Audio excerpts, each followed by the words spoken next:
Hello YouTube, and welcome to the comic book channel. If this is your first time here and you like the content, please don't forget to subscribe, like, and leave a comment on the video. Today I'm going to be doing a comic book review on a comic book that came out this past Wednesday, June 27th, 2018, and that's DC's Batgirl number 24. This is the B cover of Batgirl number 24. There's also an A cover, of course. This cover was just really nice. This is a Joshua Middleton cover, and I've been collecting the set as they've been super nice looking, and this one actually sold out at most shops and at Midtown. And it's like a fill-in issue. It's written by, what's this guy's name? I think it's Scott Aldridge. Sorry. And Sean, no, I must have them mixed up. Either way, I don't know who either one of these people are, but they did a great job. But yeah, they're filling in. This is like an in-between issue, and to tell you the truth, it feels like an episode of like a cartoon. Just sort of in and out really quick. The story's pretty self-contained. You don't need to know much backstory on the character or anything, or the series or anything like that. And you can just kind of get in and out of it really quick and enjoy it. So I really appreciate it for that. So going into a synopsis and a review, it starts out with, Barbara Gordon is checking out some bad stuff that's been going on at a college. There's a new drug out. It's killing people, and it's a bad drug, and a lot of students are hooked on it because it's called Easy A. It's like an extreme form of Adderall. Of course, it's helping, kids get better grades on their papers and stuff, but also it's very harmful to them. So she wants to get it out of there. And there's some drug dealers at the school, trying to sell this drug and everything. So anyways, of course she intervenes and gets into a fight with the drug dealer guys, gets into a motorcycle chase with them, uses some of her technology weapons to disable their motorcycles, and takes them down, basically. So at the end of that chase, she gets a text from an old high school or college friend, that asks her to meet up with her. So the next morning she meets up with her at like a cafe. They talk for a minute, reminisce, whatever, and then she tells her, there's a guy that they went to school with her friend works at like a hospital or something, and there's a guy they went to school with who keeps ending up in the hospital like looking really, really beat up, and it's been quite a few times that he's been in there. So she's worried. She knows something's wrong, and she wants to see if Barbara can somehow help, because she knows that, Barbara said she had hookups with stuff like that and could do favors. So she puts Barbara on the trail. Barbara, of course, accepts, and from there, she goes to check out what's going on. She goes and beats up some thugs who are guarding the door of where he's at, and he's basically like a computer hacker now who's hacking into a system for these guys.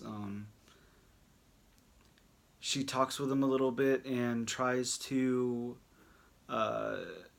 get him to stop doing what he's doing. And then in walks Two-Face. As you can tell by this variant cover here, it was going to be a Two-Face story. I didn't really realize that until I started reading it, and I was like, oh, well, that makes sense. And of course the A cover has Two-Face on it, but I didn't realize that either. But yeah, Two-Face comes in and basically says, that he had him, kind of explains his plan. Like he had him do this, so he could take control of the, grid that all the electrical and water and sewer and stuff are on, and he could like charge more money for them or something. And then you find out that the guy who she was there to, help, was in on this. He knew that Two-Face was going to be involved, and that's why he did this, because he wants revenge on Two-Face. Um, Two-Face is the one who killed his father.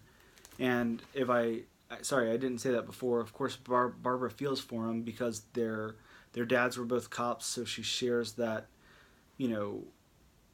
same experience with him of not knowing if your dad's coming home every night that he goes out for the job and stuff. And of course, one night his dad didn't. And it's told there that he didn't because he went to go, report to a crime in progress, and it was Two-Face and his crew, and they killed his dad. So he wants revenge for that. Gosh, I don't even remember what happens next. It was like so quick and in and out. Shit.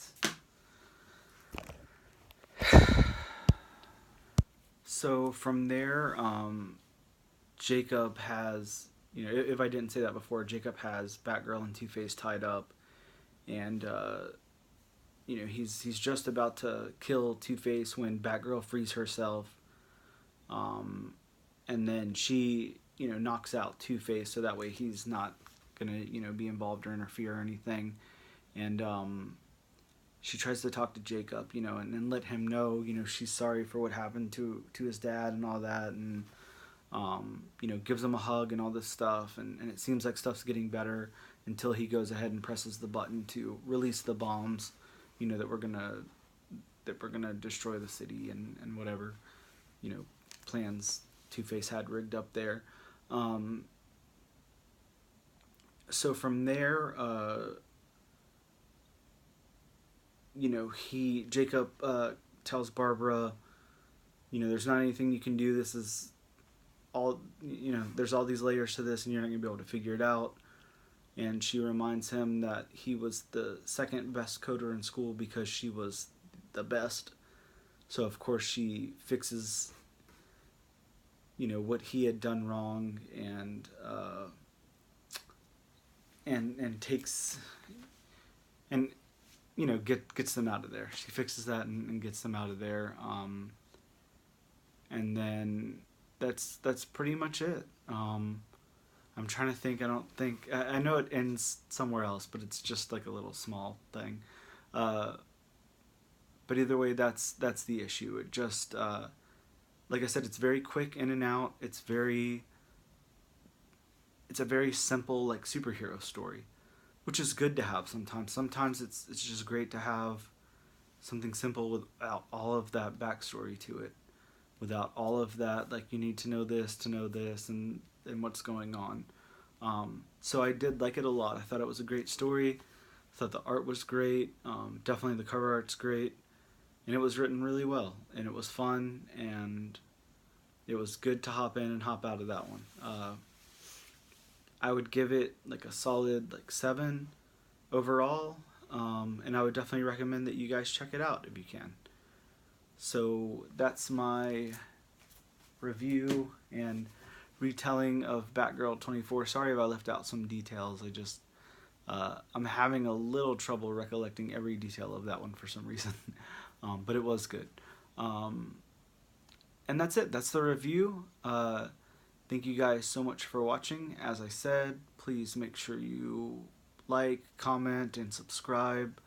And in other news, let me know what you guys think about, if you haven't heard, Skyward was just optioned by Sony. Skyward, the Image book about the loss of gravity on Earth.